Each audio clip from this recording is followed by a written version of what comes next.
Bonjour à tous. Tout l'été, on finit la semaine en découvrant un métier. Aujourd'hui, ce sera celui de vétérinaire rural. On fait d'abord un tour d'horizon de l'actu du secteur. Premier port céréalier de France, le port de Metz assure toute l'année le transport de milliers de tonnes de blé, orge, colza. Mais la plus grosse période enregistrée est celle de l'été avec la moisson. Nombreux sont les camions à venir déposer leurs récoltes au pied des silos de la coopérative agricole. La moisson, c'est une période qui est quand même beaucoup plus compliquée que le restant de l'année à gérer.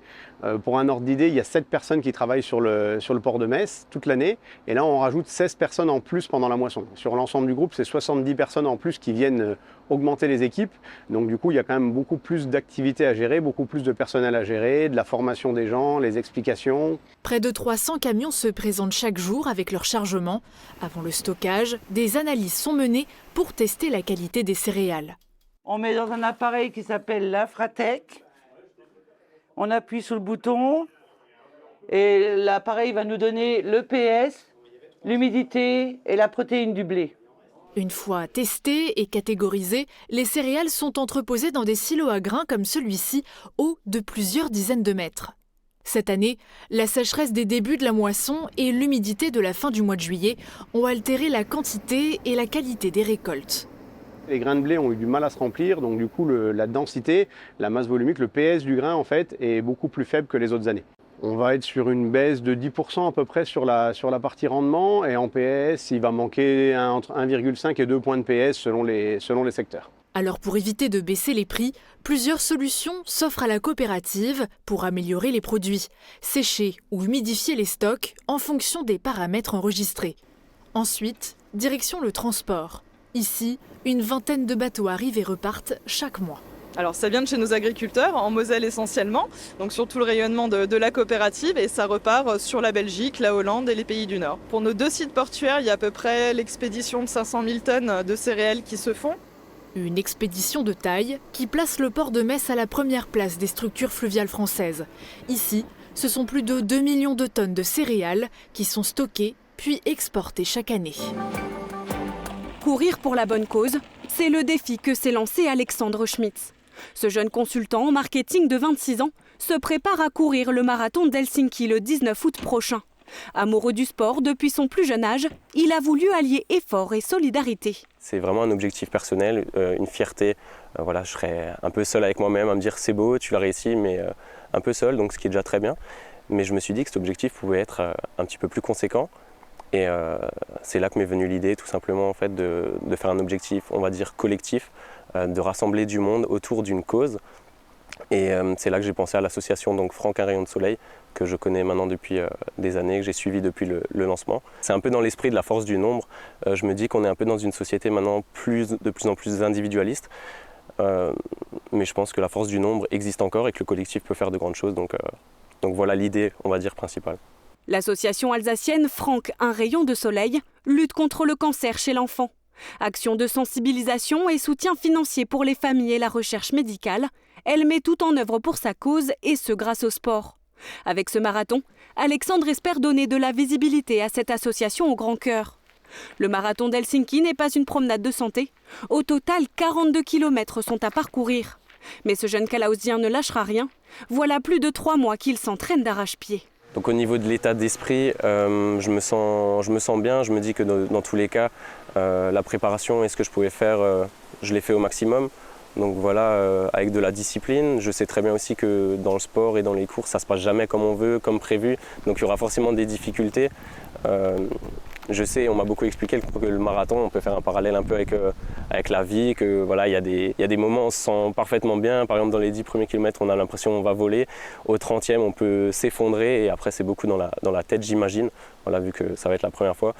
Mais voilà, donc stressé, mais je pense que c'est de la bonne pression. C'est-à-dire que je me sens impliqué dans la cause et je sais que c'est une belle cause, donc ça va me motiver davantage pour réussir. Grâce à ce challenge, une cagnotte en ligne a été ouverte au profit de l'association. Pour faire un don, rendez-vous sur la page Facebook de Franck un rayon de soleil. Pour Alexandre, c'est désormais la dernière ligne droite avant de s'envoler pour la Finlande, en portant fièrement les couleurs de l'association. Durant les estivales, le club philatélique et numismatique du pays de Bitche a présenté une nouvelle collection de timbres avec une étrange femme au pied de la citadelle. Selon la légende, il s'agit de la comtesse de Salm, surnommée aujourd'hui la Dame Blanche de la citadelle.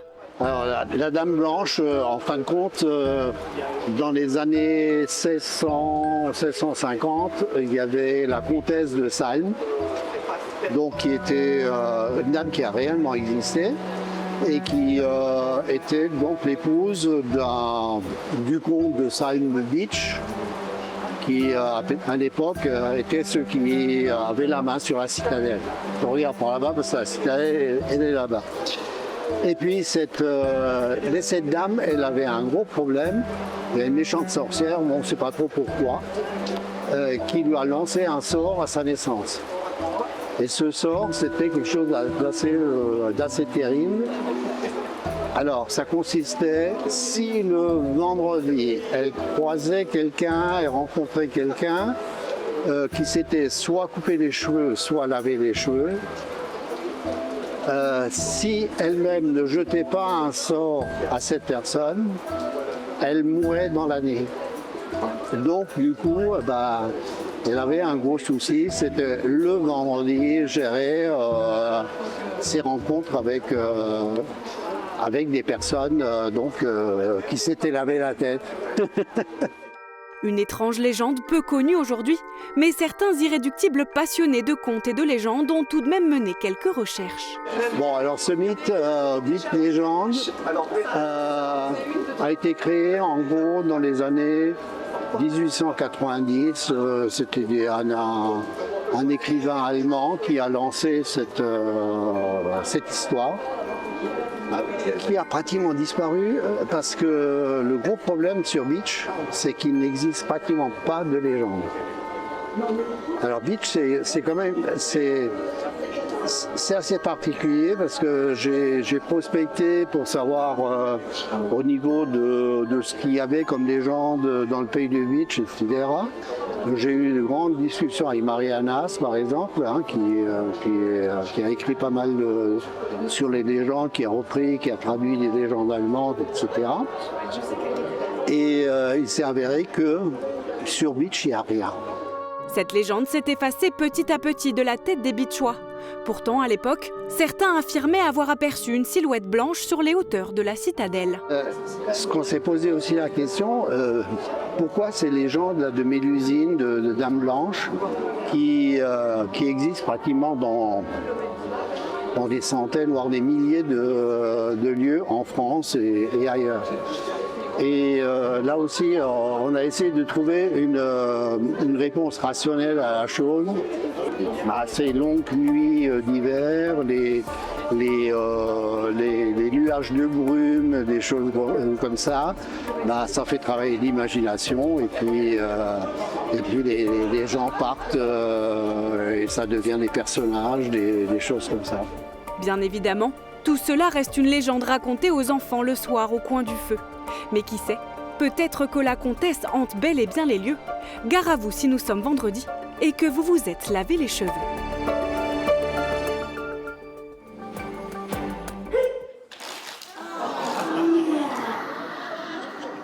C'est un public nombreux qui a rempli le centre socioculturel de Puttelange-au-Lac. Pour cette nouvelle soirée de la 6e édition du festival Les Étendards, The Gagman est venu présenter un spectacle humoristique visuel devant un public conquis. Dans cette représentation, la performance côtoie le ridicule, l'étonnement rime avec hilarant et la poésie fait passer du rire aux larmes.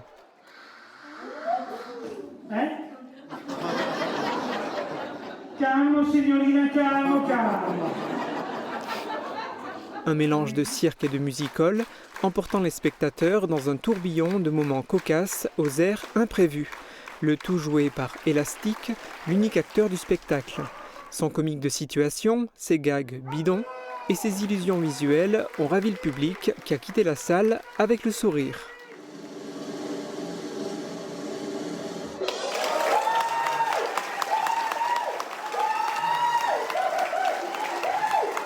Les étendards se poursuivent pendant tout le mois d'août avec des spectacles, des concerts ou encore du cinéma en plein air.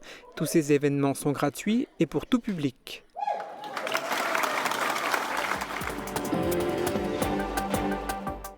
Les journalistes du ciel, ce sont les prévisionnistes de Météo France. Voici ce qu'ils prévoient pour demain. Couverture et zinguerie, une toiture Moder Habitat apporte sécurité, protection et pérennité par tous les temps.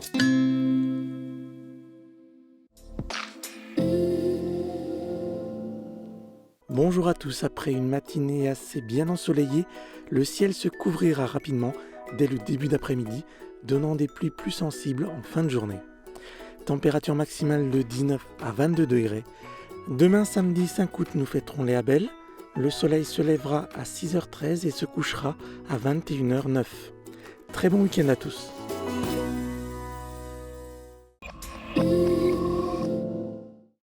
Le Festival Les Étendards nouvelle édition, spectacles, concerts et cinéma en plein air du 24 juin au 26 août. Profitez de nombreuses animations gratuites tous les week-ends. Ne manquez pas l'événement de cet été. Hörmingen célèbre la Zwiebelfest le 5 et 6 août. C'est la grande fête de l'oignon sous chapiteau. Entrée gratuite et soupe à l'oignon offerte pour tous dans une ambiance festive.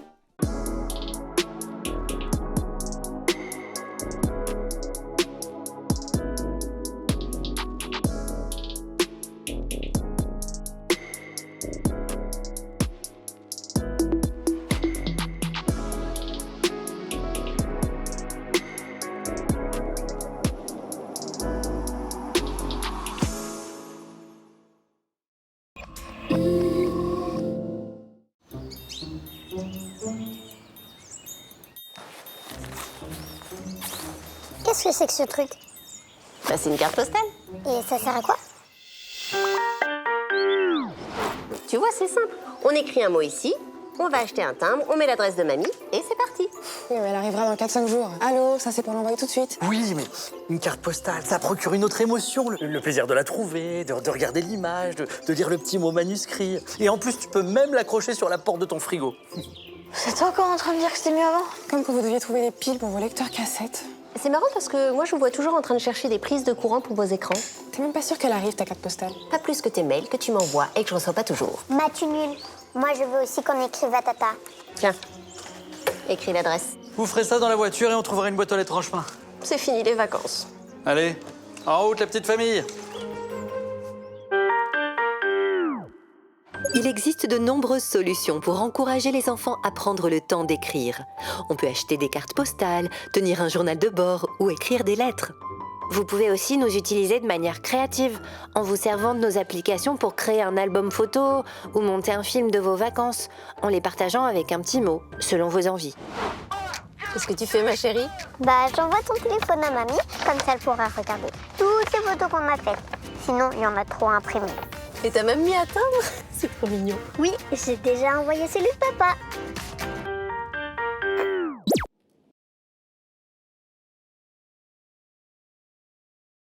Marie-Morgane Pires est partie à la découverte du métier de vétérinaire rural. Alors pour cela, elle s'est rendue à la clinique Les Béliers à Henschenberg. Elle a suivi Camille et Patrice lors de leurs différents rendez-vous. Je vous laisse découvrir.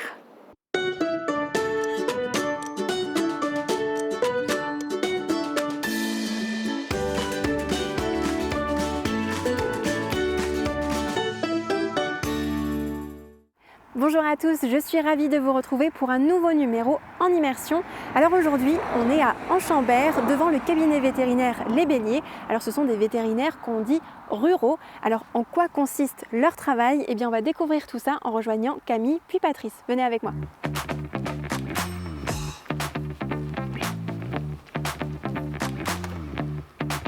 Bonjour. Bonjour, bienvenue au cabinet Les Béliers. Merci beaucoup, je suis ravie d'être ici. Merci d'être venue. Alors ici, on m'a dit que c'était un cabinet vétérinaire rural. Oui. Donc est-ce que vous pouvez m'expliquer un petit peu ce que c'est la différence avec un cabinet vétérinaire classique? Alors, le cabinet vétérinaire rural à dominante rurale va faire plutôt des animaux de rente, donc des gros animaux, des bovins, mais aussi des moutons, des chèvres, des poules, des chevaux et aussi un petit peu de chiens et chats. Mais contrairement au cabinet classique, c'est pas l'activité principale. Ok. Et du coup, comment sont composées un petit peu vos journées? Alors, nos journées, déjà, on est deux à travailler, donc Patrice, mon collègue et moi-même. la journée est faite qu'il y a toujours une personne disponible pour les urgences, que ce soit une urgence pour un gros animal ou pour un chien ou pour un chat. Et l'autre est en rendez-vous, donc ça peut être des vaccinations, des séquences de prise de sang sur des animaux. Voilà. Donc il y a une personne qui ne sera pas dérangée, qui peut faire son travail sans être perturbée, et l'autre qui des fois n'a pas de travail parce qu'elle attend les coups de téléphone et qui des fois, la plupart du temps quand même, va faire les visites au fur et à mesure que les éleveurs appellent ou qu'il y ait des soucis qui se passent. Alors aujourd'hui, je sais qu'il y a beaucoup de rendez-vous et notamment dans des fermes du secteur. Donc on va vous suivre un petit peu pour découvrir tout ça avec vous et les coulisses de votre métier. Avec plaisir. C'est parti.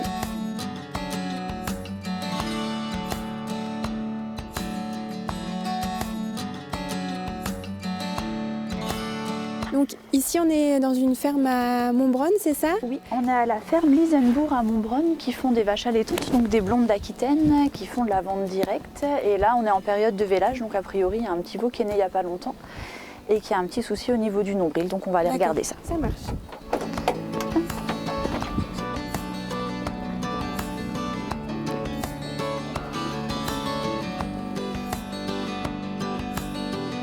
Les vaches, quand elles viennent de véler, elles ne sont pas toujours très faciles, elles protègent le veau, donc voilà, faut faire attention, il faut prendre des précautions. Donc c'est pour ça que là, vaut mieux là, on va sortir le veau pour pas s'en occuper avec la vache. Il est né quand? Cette nuit.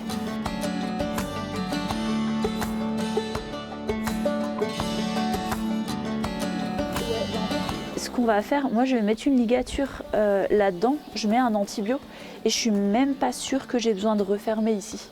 Je vais peut-être juste mettre un point pour qu'elle tire pas dessus. Je vais chercher ce qu'il faut.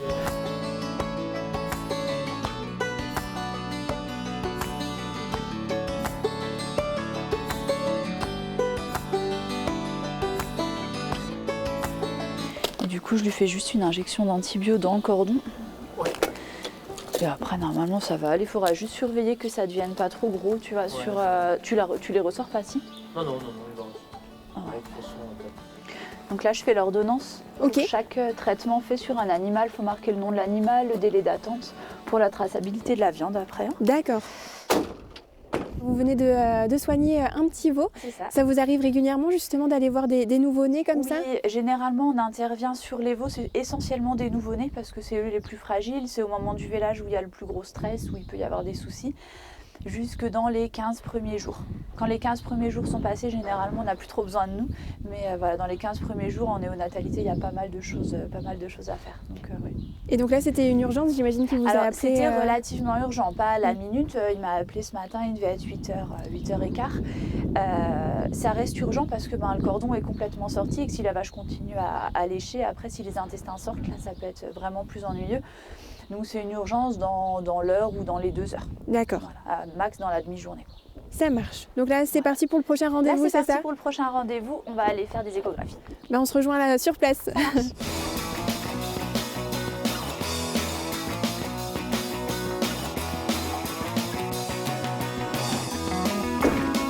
Donc là, on est dans une autre ferme, toujours à Montbronne. Toujours à Montbronne, on est à la ferme de la Neumate, qui est la ferme de mon mari aussi. D'accord. Ça tombe bien. Et on va faire des échographies sur des vaches qui ont été échographiées déjà gestantes, mais qui ont eu des comportements de chaleur. Donc il y a un doute de est-ce qu'elles auraient avorté, sachant qu'on a eu un avortement il n'y a pas très longtemps. D'accord. Donc on va simplement vérifier qu'elles n'aient pas avorté. Et on va aussi faire des injections de vitamines à des vaches qui vont être taries, donc qui vont véler d'ici 2 mois, pour que le veau soit bien dynamique à la naissance. D'accord.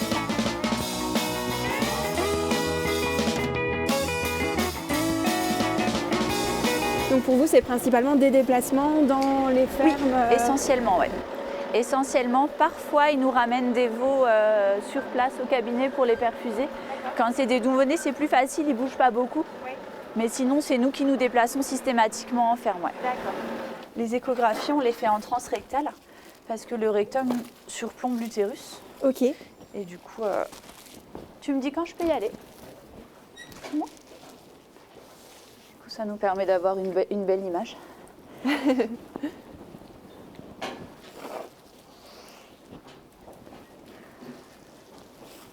Elle est toujours pleine. Là, on voit les cotylédons sur l'écho.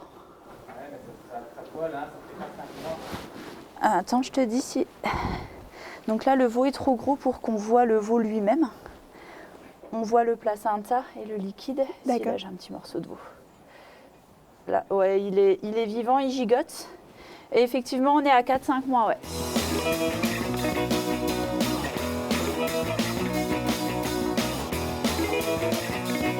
Donc là, on va faire des injections de vitamines. C'est des vitamines et du sélénium.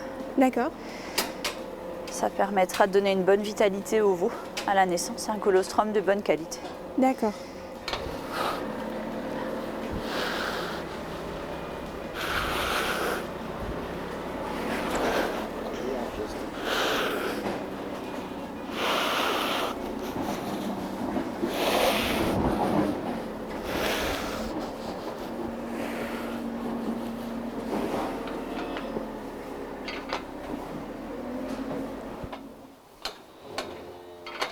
Donc ça reste des grosses bêtes et ça reste quand même relativement dangereux.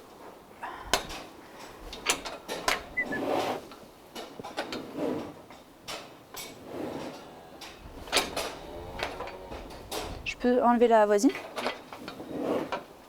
Ah, file.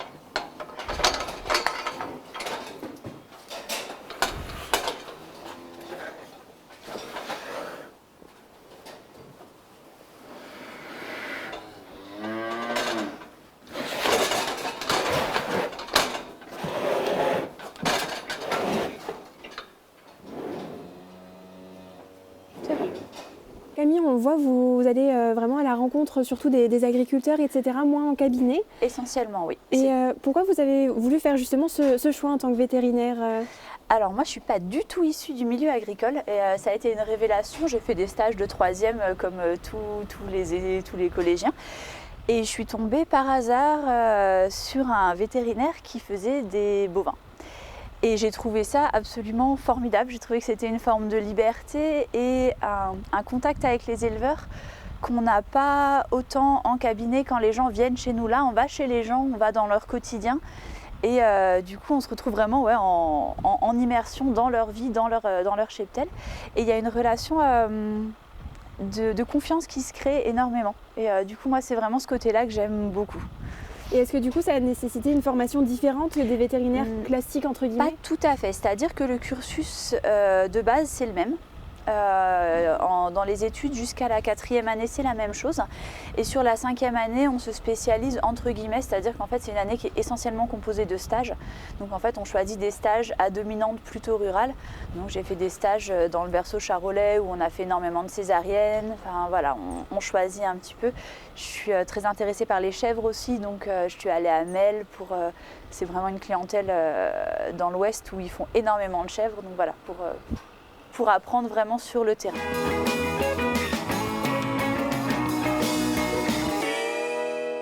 Comme on se déplace, on a besoin d'avoir tout sous la main. Donc ça, c'est des meubles qui sont conçus exprès. Les portes, elles ne s'ouvrent pas. Parce que sinon, quand on freine, il y a tout qui s'ouvre. Donc on a un petit tiroir où on a les ordonnances. Et après, donc chacun trie comme il veut. Moi, j'ai trié le tiroir là, où j'ai mes antibiotiques, donc en grand conditionnement, en petit conditionnement et mes anti-inflammatoires. D'accord. Donc on a à la fois des paquets complets, enfin des boîtes non entamées qu'on peut laisser aux éleveurs et des entamées où on peut faire juste le traitement d'un animal. Les tubes pour les prises de sang, les aiguilles, les compresses, le crayon à marquer, des petits pots pour faire des prélèvements de lait stériles si on doit faire des bactériologies sur le lait, des cathéters pour perfuser les veaux. Et ça vous arrive de devoir faire des opérations, enfin des choses un peu plus lourdes? Donc ça arrive régulièrement qu'on doit faire des césariennes ou des opérations plutôt digestives. Et là, j'ai tout regroupé dans ma petite boîte qui est là.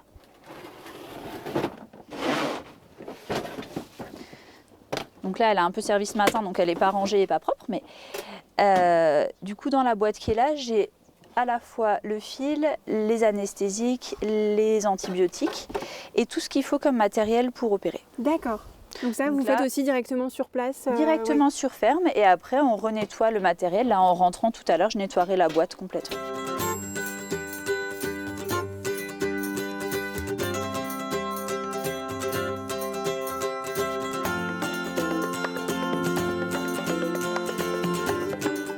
avec l'âge, en fait, ça apparaît de plus en plus. Oui, maintenant il y en a une sur... Ouais, mais ça je lui enlèverai hein. Quand on fait le détartrage, je mets un petit coup de scalpel, celle-là je peux lui enlever facilement, ça c'est pas un problème. Du coup, des rendez-vous comme ça au cabinet, c'est assez rare finalement? Oui, c'est moins rare que ce à quoi on s'attendait, mais on en fait quand même un petit peu. On essaye de privilégier le début de matinée où on met 2-3 rendez-vous, le début d'après-midi 2-3 rendez-vous, parce qu'avec les visites à l'extérieur, on a du mal à savoir combien de temps ça va prendre. Des fois, ça peut bien se passer, en une demi-heure c'est fait. Des fois, ça peut mal se passer et prendre un peu plus de temps. Donc voilà, en mettant les rendez-vous chien et chat en début de demi-journée, c'est plus simple pour nous. Donc là, c'est commandé, ça arrivera demain après-midi. Alors voilà, on a passé toute la matinée avec Camille et maintenant on va rejoindre son collègue Patrice. Bonjour Patrice. Bonjour. Alors vous avez un peu d'autres spécialités que Camille et notamment l'ostéopathie. Voilà. C'est ça. Alors comment vous êtes arrivé dans ce domaine? Donc moi je fais de l'ostéopathie plutôt énergétique, on va dire, fluidique. Je ne fais pas de structurel, pas de prise de catch.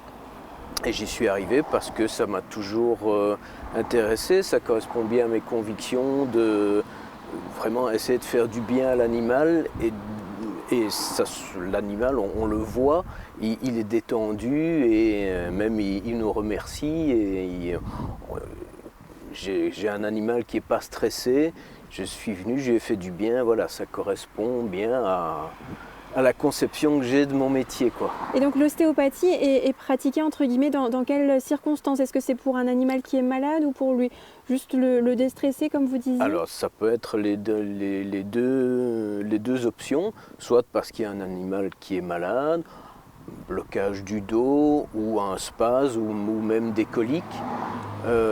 Et on peut aussi le faire en séance d'entretien pour lui assurer un bon équilibre, un bon tonus plusieurs fois dans l'année, quoi. Ok, donc là justement vous allez vous occuper d'un cheval, c'est ça? Voilà. Donc on va à l'écurie juste à côté. Voilà, juste à côté. C'est parti. Ok.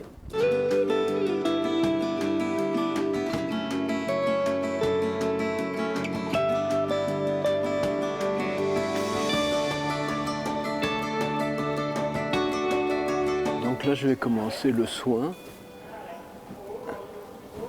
Donc ce sont une série de vibrations de la peau. On imprime une série de vibrations de la peau sur des points précis. En principe, une fois que l'animal a compris que ce qui se passe, il apprécie, il se détend et quand je viens avec ma casquette d'ostéo, ça se passe en général toujours bien. Oui. Quand j'ai la casquette de veto, c'est pas toujours le cas. C'est différent. Quand il voit la seringue ou Oui. l'aiguille, voilà. Si vous avez déjà fait des soins, massage aux pierres chaudes, des choses comme ça, le cheval se sent exactement dans la même situation que pour nos massages à nous. D'accord. Que si on était étendu sur une table avec une serviette confortable, voilà, pour le cheval, il se sent exactement dans la même situation.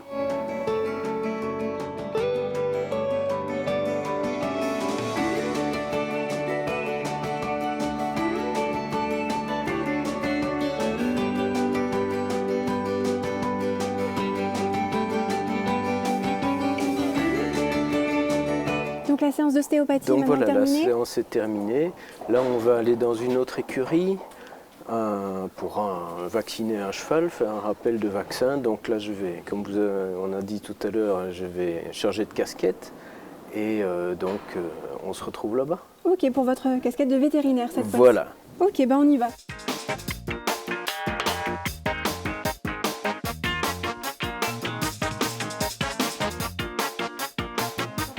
Toujours dans une écurie, mais cette fois à Sarreguemines, voilà, c'est là ça? on est à Sarreguemines, donc vous avez vu qu'il faut faire une partie de notre boulot, c'est beaucoup de déplacements. Oui, parce que justement, vous couvrez quel territoire?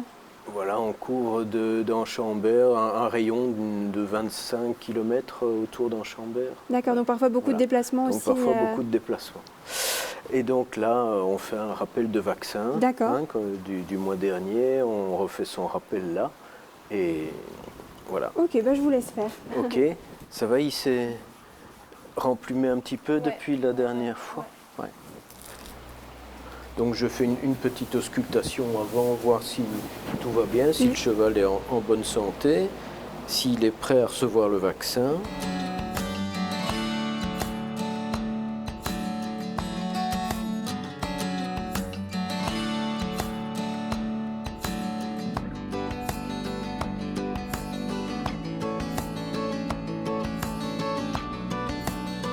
En tout cas, je vous remercie, vous et Camille, de nous avoir accueillis toute cette journée. C'était vraiment très enrichissant de voir tout l'étendue de votre travail finalement, d'avoir pu vous suivre tout au long de la journée. Donc un grand merci à vous de nous avoir accueillis et nous avoir fait découvrir l'envers de votre métier. Ok. Et voilà, cette nouvelle journée en immersion se termine ici. J'espère que comme moi, vous avez apprécié passer cette journée avec Camille et Patrice pour découvrir leur métier de vétérinaires ruraux. On a pu voir plein de choses aujourd'hui, c'était très enrichissant. Et quant à moi, je vous dis à très bientôt pour un nouveau numéro d'En Immersion.